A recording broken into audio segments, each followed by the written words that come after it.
competition drives growth where I'm from.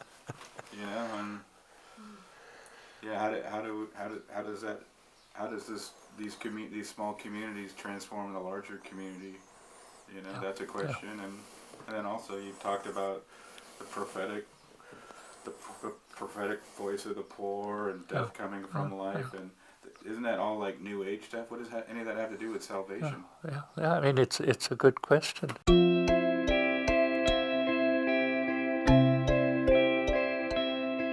What can these little communities do? And the danger, if they think they're going to change the world, they'll be in a power game. They should live and reveal that it's good to be human beings, where we're not fighting each other, and that we can celebrate life, we can learn to forgive each other, so it's to become a sign. If community is there to change the world, you get caught up in the same thing. Whereas community is there to live something together and to reveal that it's good to be people at peace. Now, what will happen, God knows. I mean, the history of humanity is a painful, painful history of wars, and it goes on. Because there's something very deep in our need to prove that I am better than you. So what will help people do? An experience of God, yes. Experience of poverty. People who've touched death can say, I don't want to kill people. I mean, there's the history of Francis of Assisi is a very interesting man, but there's something that hasn't been elucidated enough. He fought as a chevalier in the war with Perugia, Assisi and Perugia, 40 kilometers, but they were at war. And he was taken prisoner, and he spent a year in prison. Then he seems to have spent 2 years with a strange sickness, which has never been elucidated, unfortunately, because maybe Franciscans always wanted to have little stories about he was beautiful only. My own feeling, though I have nothing to vouch for, is that he touched rock bottom in 3 years of being in prison. And then when you're in rock bottom, you can live an experience which maybe you've never experienced before, which is about an experience of God, or an experience of resurrection. We give retreats here to people off the streets twice a year. They are fantastic people because they've touched rock bottom. And when you can say to them, that you are loved by Jesus just as you are, you don't have to change, just be.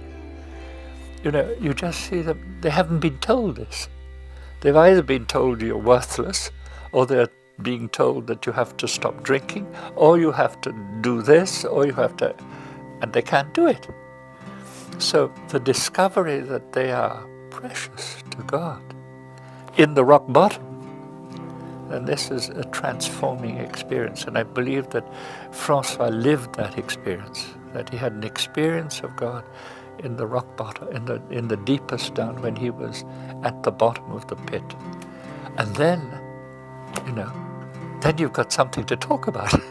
It's like a little boy with a disability, and this little boy with a disability was making his first communion in a church in Paris. And after, there was a sort of family fiesta, and coffee and whatever. And the uncle, who is his godfather, went up to the mother and said, "Wasn't that Eucharist beautiful?" The only thing that's sad is he understood nothing. And mother was shocked by the sort of aggressiveness of her brother. And tears came into her eyes. And the little boy saw this, and he said, "Don't worry, Mummy. Jesus loves me as I am." With understanding that is, I don't have to be what my godfather wants. I'm allowed to be myself.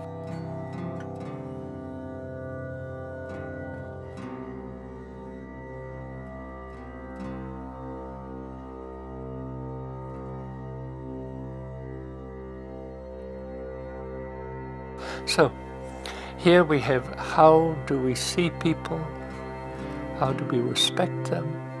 How to reveal to them they have value, that they don't have to do things, but they can discover something. So an experience of God, an experience of poverty. What other experiences? I do not know. Because it just happens. Why do some people come to L'Arche and find fulfillment and extraordinary things, and others can keep on saying, handicapped people have no value? I mean, where does it come from? I mean, I can give talks, and you'll have these DVDs, and everybody will say, isn't it beautiful what he says? But not helping their church to discover people with disabilities have a lot to give the church. Because that seems crazy. And it is crazy. Because everything should be maybe a little bit crazy. And not get caught up in this sort of normality of competition, rivalry, power, and all that sort of stuff.